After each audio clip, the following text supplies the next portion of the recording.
à tous, on se retrouve pour une nouvelle vidéo. Ça va être un point lecture parce que j'ai lu 3 livres dernièrement et je pense que ça va vous intéresser. On va commencer avec La plénitude du vide de cet auteur asiatique Trinh Chang Chang, paru aux éditions Albin Michel. Ensuite, je vous parlerai de Ragdoll de Diane L. Cole, paru aux éditions Robert Laffont dans la collection La Bête Noire. Je pense que vous en avez beaucoup entendu parler. Il y a beaucoup de pubs qui a été faite sur ce polar. Et enfin, je vous parlerai d'un livre d'un tout autre genre, c'est Fais-moi peur de Malika Ferjouk, paru aux éditions Medium Plus Poche, qui est un livre jeunesse. On commence tout de suite avec La plénitude du vide, et je vais vous parler un tout petit peu de l'auteur. Donc en fait, c'est un auteur vietnamo-américain de 69 ans qui écrit la plupart de ses livres en langue française. Il est très reconnu dans le monde parce qu'il fait énormément de conférences. Il est très apprécié et très reconnu parce qu'en fait, il vulgarise des notions et des concepts scientifiques, surtout d'astrophysique, parce qu'en fait, il a obtenu son doctorat à Princeton aux États-Unis après avoir fait des études à l'Institut technologique de Californie. Et c'est en 2000 qu'il obtient un prix littéraire d'Asie. En 2012, cet auteur reçoit un prix littéraire, c'est le prix Sino del Duca, qui récompense les auteurs dont l'œuvre constitue, soit sous forme littéraire, soit sous forme scientifique, un message d'humanisme. Donc, qu'est-ce que la plénitude du vide? La plénitude du vide, c'est une vulgarisation scientifique, comme le fait très bien cet auteur, qui va parler du vide, du cosmos, du néant, du nombre zéro et de toute l'histoire, du commencement jusqu'à la fin, jusqu'à la mécanique quantique. Et Trinh Chang Chang a sectionné son œuvre en plusieurs parties. Il a fait 6 parties. Et malheureusement, vous allez être déçus, mais j'ai abandonné à la 6e partie, qui est la dernière partie. Donc, on commence avec le vide mathématique. En partie 2, on a l'horreur du vide. En partie 3, le vide et de l'éther. En partie 4, le vide quantique.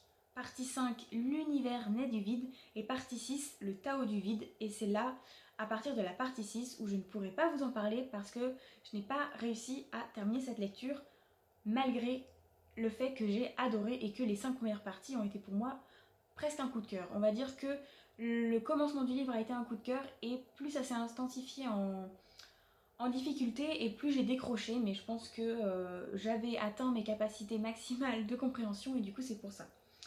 Il faut savoir qu'à la fin également vous avez une bibliographie et des explications de chaque scientifique, chaque chercheur dont parle l'auteur. Donc ça permet un petit peu de resituer les faits, de comprendre un petit peu ce que chaque scientifique a apporté à l'histoire et c'est plutôt extrêmement bien fait. Maintenant, pour vous parler du livre, je vais essayer de vous résumer le début du livre pour que vous vous plongiez dedans et que ça vous donne envie de lire la suite. Donc la première question qu'on se demande, qu'est-ce que le vide? Comment a-t-on créé le vide? Et c'est quoi cette notion de zéro? C'est pas si simple en fait quand on y pense. Pour nous, c'est une notion très simple, admise. Pour nous, le nombre 0 a toujours existé. Et Chang Chang va partir de cette notion de zéro qu'il va raconter à la manière d'une histoire, comme si on était un membre à part entière des chiffres. Et vous allez comprendre la naissance du nombre 0. Mais c'est pas qu'une histoire. Enfin, il arrive à vous embarquer dans cette vulgarisation scientifique tout en mettant les mots justes et c'est très très bien fait. Donc on se dit oui, le nombre 0 pour nous c'est quelque chose d'admis, mais en fait pourquoi par exemple est-ce que 1 plus 0 ça fait 1? Pourquoi est-ce que lorsqu'on ajoute un chiffre, eh bien la somme est égale à l'autre chiffre? On ajoute quelque chose mais le résultat ne change pas. Pour nous ça nous paraît simple, mais dans l'Antiquité, c'était pas si simple. Donc lui, il repart de ça pour retracer jusqu'à la mécanique quantique. Donc il y a du boulot, il y a du trajet. Il s'est demandé aussi, mais comment peut-on imaginer le vide? Comment peut-on imaginer le nombre 0 alors qu'il y a des civilisations antiques pour lesquelles le vide représente le danger? Ce n'est pas quelque chose de naturel, ce n'est pas quelque chose de serein, alors que pour nous, c'est quelque chose d'admis pour nous dans notre société, à l'heure actuelle. On se pose même pas la question, mais il a fallu du temps pour que les gens comprennent que le vide existait et que le vide n'était pas forcément vide comme on pourrait le croire. Donc ensuite, après avoir vu qu'est-ce qu'est le nombre 0, comment créer le vide, comment accepter que le vide existe, à peu près à l'époque d'Aristote et Platon, ils se sont dit que peut-être le vide c'était ce qu'ils appelaient de l'éther. Et là, je vais juste vous donner un exemple. Il a parlé de l'expérience de Torricelli avec la colonne de Mercure. Donc en fait, c'est ce qu'on appelle l'invention du baromètre. Donc j'ai peut-être pas très bien expliqué, mais lui il explique très bien. Et ça a été donc le début du livre, un de mes passages préférés. J'ai appris énormément de choses que j'avais appris mais pas forcément comprises.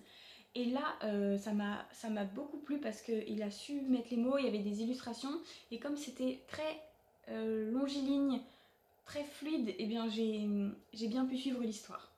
Donc de mon point de vue, ce livre est vraiment un très bon livre. Bien que je me suis arrêtée à la partie 6, je n'ai pas réussi à aboutir à la mécanique quantique. Enfin, j'ai des notions grâce à ma classe prépa, mais je n'ai pas réussi à accrocher jusqu'au bout. Il ne me manquait pas beaucoup de pages, mais j'ai préféré arrêter parce que j'avais pas envie de me forcer. Néanmoins, il faut savoir que vous allez retrouver des notions que vous avez apprises tout au long de votre vie, comme par exemple Faraday, le boson de Higgs, les énergies dans les trous noirs, les choses comme ça, et aussi l'énergie du vide, parce que le vide n'est pas vide en fait. Et il va un peu illustrer toute sa théorie avec des principes et des notions physiques qu'on connaît mais que on ne connaît pas si bien que ça, on en a entendu parler, et bien lui il met les mots, les images dessus, et c'est super bien fait. Et pour ceux qui aiment les sciences, pour ceux qui aiment l'astrophysique, la physique, la mécanique quantique, enfin lancez-vous, c'est vraiment un super bon livre. Ça m'a donné envie de lire plus de cet auteur-là. Bon, j'ai beaucoup de livres dans ma pile à lire, donc je vais pas en acheter un tout de suite de lui, mais à l'occasion, si j'en trouve un ou qu'il en sort un bientôt, enfin voilà, je connais l'auteur, je sais que ce qu'il fait c'est incroyable. Et par exemple, s'il fait une conférence et que j'ai l'occasion d'aller le voir, et ben je serais ravie d'avoir pu lire un de ses livres presque jusqu'au bout et de comprendre un petit peu de quoi il parle. Donc voilà, la plénitude du vide, si ça vous donne envie, lancez-vous. Maintenant, je vous parle de Ragdoll de Daniel Cole. Donc je vais pas m'éterniser sur le résumé parce que je pense que vous en avez déjà énormément entendu parler. Il a dû passer sur le web beaucoup trop de fois. Je vous invite à retrouver des résumés sur internet plus complets que celui que je vais faire juste après parce que c'est vraiment des bribes de ce que je me rappelle vraiment du livre, même si bon, j'ai beaucoup aimé, mais je ne saurais pas retracer toute l'histoire dans un résumé. Ce que je peux juste vous dire, c'est que Daniel Cole, à la base, c'était un ancien ambulancier qui s'est un peu reconverti. Il a écrit son premier roman et c'est Ragdoll. Il y a eu énormément de médiatisation, il était beaucoup sorti sur la toile et tout ça.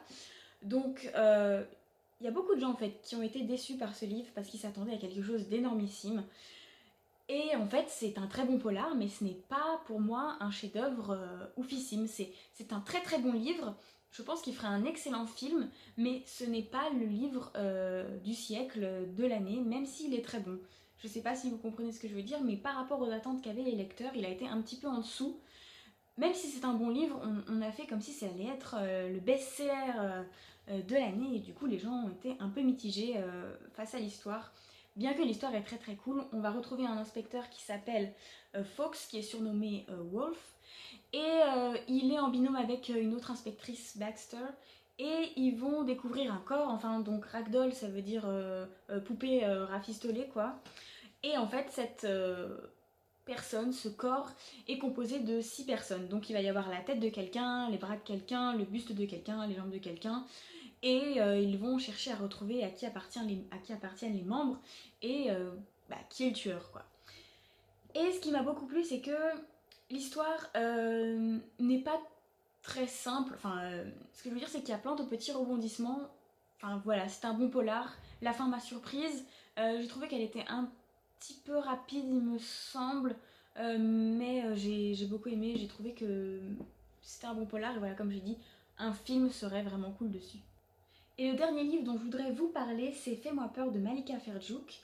Donc en fait, je voulais découvrir l'auteur Malika Ferjouk et je suis tombée sur ce livre-là en fait dans une librairie.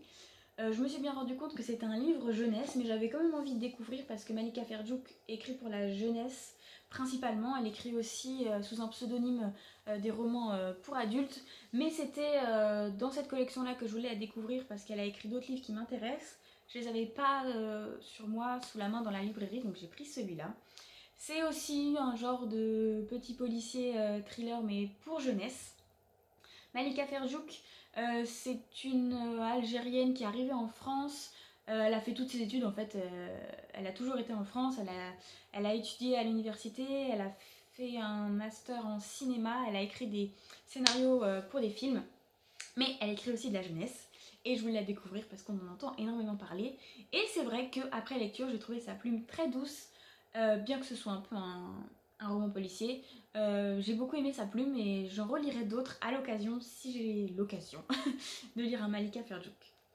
Donc, pour résumer ce livre, c'est l'histoire d'une famille en fait avec des parents et 5 enfants. Les parents ont décidé d'aller à l'opéra et de laisser les enfants à la maison. Il y en a la plus âgée à 13 ans et la plus petite à... Le bébé a 6 mois, quelque chose comme ça, donc ils sont quand même assez jeunes, mais l'adolescente est en charge de ses frères et sœurs. Et comme ils s'absentent que pour la soirée, ils demandent à des amis, une babysitter, de passer juste dans la soirée pour voir si tout va bien, mais voilà, ils vont être un peu livrés à eux-mêmes durant cette soirée et il va se passer beaucoup de péripéties. Donc comme vous vous en doutez, ça va faire un peu peur. Donc en étant adulte, j'ai bien pris conscience que moi je n'ai pas eu peur, hein, mais je me dis que quand on est plus jeune, bah ouais, ça peut foutre un peu les chocottes. Il va y avoir en fait un énorme quiproquo durant le livre avec un voisin, je ne vous raconte pas plus, mais du coup il va être question de traque, ce voisin va être un peu un prédateur par rapport aux enfants, et bah, ça va faire un peu peur aux enfants et il va se passer plein de choses et bah, je peux pas trop vous dire de choses parce que sinon je vous dévoilerai des intrigues, mais sachez que les enfants ne meurent pas, voilà. La fin, un petit peu déçue par la fin quand même. J'ai trouvé que la fin était trop courte. Je crois qu'elle se termine, enfin le livre se raccourcit, enfin s'accélère à la fin et en quelques pages on a la fin et peut-être c'était un petit peu rapide pour moi par rapport au reste du livre. Donc mis à part la fin qui m'a un petit peu déçue, j'ai beaucoup aimé ce livre, j'étais très contente de découvrir Malika Ferjouk. Si vous ne la connaissez pas, ou au contraire si vous la connaissez, qu'il y a des livres que vous me recommandez, je serais ravie de savoir les titres parce que je crois que c'est Broadway Limited qui a fait un super buzz et que j'aimerais bien découvrir, mais je l'avais pas, donc j'ai pris celui-là. Bon, j'espère que la vidéo vous aura plu. N'hésitez pas à me dire dans les commentaires si vous avez déjà lu les livres que je vous ai présentés, si ça vous donne envie de les lire. J'ai beaucoup aimé ces lectures. Je vous dis à bientôt, je vous fais des gros bisous. Salut!